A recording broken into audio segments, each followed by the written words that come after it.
Good morning. मैं doctor सरिता Kumawat, home science की associate professor, आपको ईवीएस यानी पर्यावरण अध्ययन एनवायरमेंटल स्टडीज़ विषय पढ़ा रही हूँ। और ईवीएस में कुछ टॉपिक्स मैंने कवर कर लिए हैं और नेचुरल रिसोर्सेज हम मतलब यूनिट 1 में नेचुरल रिसोर्सेज पढ़ रहे हैं। उसमें वन संसाधन कंप्लीट कर लिया है, जल संसाधन कंप्लीट कर लिया है और खनिज संसाधन, mineral resources, water resources and forest resources. और आज का जो टॉपिक है, आज का जो नेचुरल रिसोर्स हम नया ले रहे हैं वो है फूड रिसोर्सेज, खाद्य संसाधन। खाद्य संसाधन यानी जो मनुष्य खाद्यान्न जो भी रूप में खाता है वो खाद्य संसाधन के अंतर्गत आता है।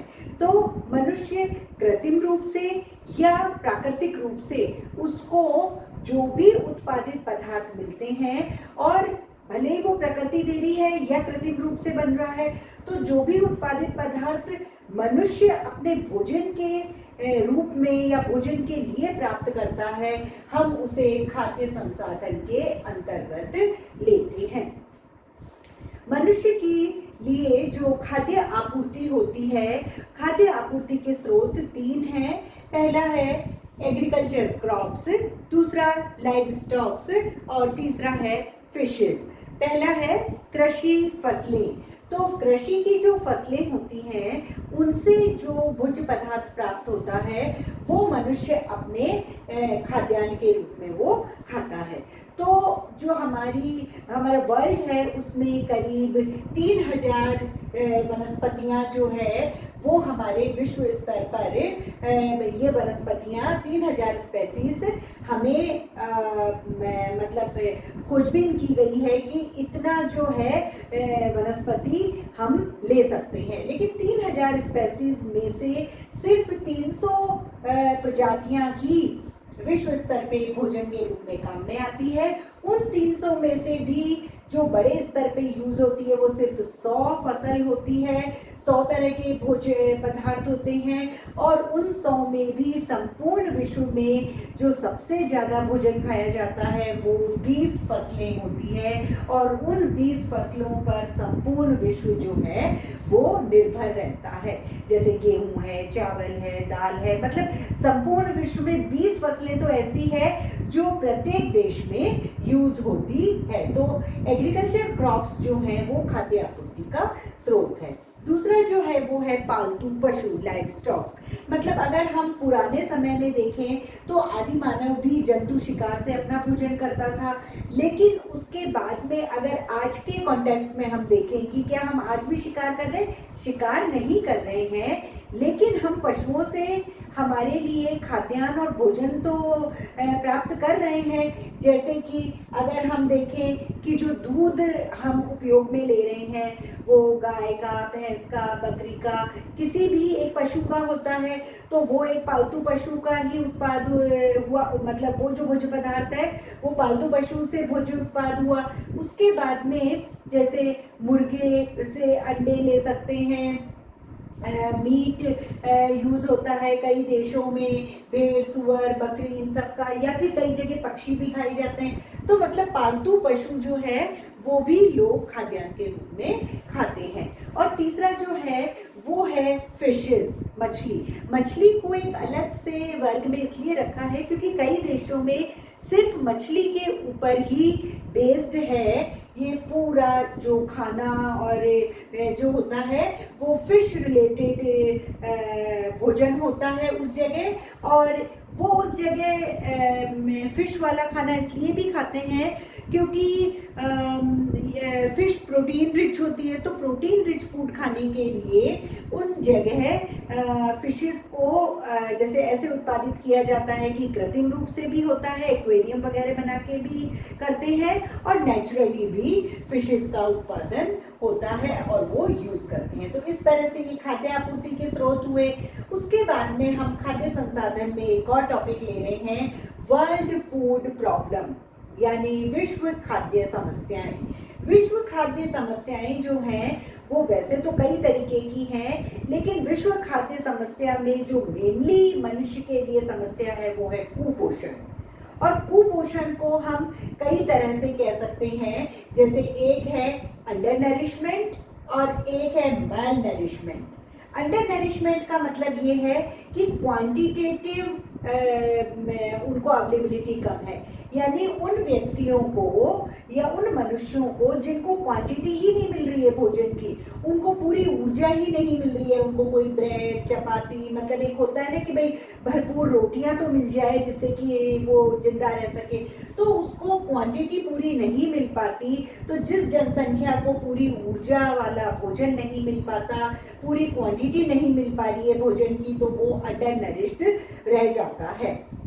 लेकिन दूसरा कुपोषण जो है वो है मैल नरिशमेंट, मतलब उनको चपाती, रोटी, ब्रेड ऐसी चीज तो मिल रही है, गेहूं के उत्पाद मिल रहे हैं, लेकिन उनको क्वालिटी नहीं मिल रही है, यानी क्वालिटेटिव उनमें थोड़ा सा लॉस रहता है कि अगर क्वालिटी यानी जैसे ऊर्जा पूरी मिली, लेकिन प्रोटीन है, विटामिन है, मिनरल है, ये सारे जो न्यूट्रिएंट्स होते हैं, पोषक तत्व होते हैं, वो उस जनसंख्या को, उन मनुष्यों को नहीं मिल पाती, तो उसमें ऊर्जा की कमी का कोई भी प्रभाव नहीं होता, लेकिन विटामिन की बीमारियां, विटामिन की डेफिशिएंसी या फिर मिनरल डेफिशिएंसी, ये सब जो है वो उसमें दिखाई देती है। तो विश्व खाद्य समस्याओं में मेनली कुपोषण है, और कुपोषण में मैल नरिशमेंट और अंडर नरिशमेंट होता है। जो ये वर्ल्ड फूड प्रॉब्लम है उसके मेनली क्या कारण है, क्या कॉजेज हैं? इसके कुछ कॉजेज हैं, जैसे पहला है पॉपुलेशन ग्रोथ, जनसंख्या वृद्धि। जनसंख्या इतनी वृद्धि होती जा रही है, हालांकि अगर हम देखें कि हरित क्रांति से और अब तक इतना ज़्यादा प्रोडक्शन हो रहा है हमारे विश्व में, भारत में बहुत खाद्यान्न बन रहा है, लेकिन जनसंख्या भी उतनी बढ़ती जा रही है। तो जनसंख्या वृद्धि होने के कारण जो खाद्यान्न का उत्पादन इतना ज़्यादा हो गया है, तो भी पर कैपिटा फूड अवेलेबिलिटी वापस से कम हो गई है। अगर हमारे घर में 1 किलो दूध है और 2 ही जने हैं तो कितना मिलेगा, और 1 किलो दूध है और 4 जने हैं तो कितना मिलेगा, और 1 किलो दूध है और 10 जने हैं तो कितना मिलेगा। तो अगर आप इस एग्जाम्पल से देखेंगे कि जनसंख्या बढ़ती जा रही है और भोजन का उत्पादन भले ही बढ़ा है, लेकिन जनसंख्या बढ़ने से पर कैपिटा, कैपिटा मतलब एक जनसंख्या को बोलेंगे हम, एक मनुष्य को, पर कैपिटा फूड अवेलेबिलिटी जो है वो कम हो गई है। उसके बाद में दूसरा कारण है ज्योग्राफिकल फैक्टर, मतलब कुछ भौगोलिक परिस्थितियां उन देश, प्रदेश, उन स्थानों पे ऐसी हो जाती है कि वहाँ खाद्यान्न उत्पादन नहीं हो पाता है। तीसरा जो कारण है वो है प्राकृतिक आपदाएं, मतलब नेचुरल हैजार्ड्स। कुछ जगह ऐसा होता है कि फसलें बन भी जाती है, फूड का प्रोडक्शन भी हो जाता है, लेकिन वहाँ कुछ ना कुछ हैजार्ड्स, नेचुरल हैजार्ड्स ऐसे हो जाते हैं कि जो फूड का उत्पादन होता है वो पूरा कंप्लीट हो ही नहीं पाता। जैसे बाढ़ आ जाती है, सूखा हो जाता है, आंधी आ जाती है, भूकंप हो जाते हैं, या कोई कीट पतंगे आ जाते हैं, या फिर कोई बीमारियां हो जाती है पौधों में। तो इस तरह से कुछ प्राकृतिक आपदाओं के कारण भी फूड प्रोडक्शन होते हुए भी कम हो जाता है। चौथा कारण है सामाजिक विघटन, सोशल डिस्क्रिपेंसी जो होती है, सोशल डिसरप्शन से भी कृषि उत्पादन जो है वो प्रभावित होता है। सामाजिक विघटन होते हैं, कुछ टेररिज्म हो जाता है, कुछ ऐसे विघटन हो जाते हैं, ऐसे डिसरप्शन हो जाते हैं कि एग्रीकल्चर जो है वो अपना कार्य पूरा कर ही नहीं पाता, उसका प्रोडक्शन ही नहीं हो पाता है, मतलब कृषि उत्पादन जो है वो पूरा प्रभावित हो जाता है। उसके बाद में है वितरण प्रणाली। मान लो सारा फूड प्रोडक्शन हो भी गया और उसको स्टोर भी कर रखा है, लेकिन अगर प्रॉपर डिस्ट्रीब्यूशन नहीं है तो एक आदमी के पास में तो बहुत सारा सामान रहता है और कुछ के पास में पहुंचता ही नहीं है। तो वितरण प्रणाली अगर अवैध भंडारण के रूप में पड़ी रहेगी कोई भी भोजन, तो सब लोगों के पास में पूरा भोजन नहीं पहुंच पाता, और इसलिए वर्ल्ड फूड प्रॉब्लम्स जो है वो अराइज होती है, और अराइज होने के बाद में चलती ही चली जाती है। लेकिन हम वर्ल्ड फूड प्रॉब्लम्स जो है विश्व खाद्य प्रॉब्लम, उसको विश्व खाद्य आपूर्ति में हम वृद्धि कर सकते हैं।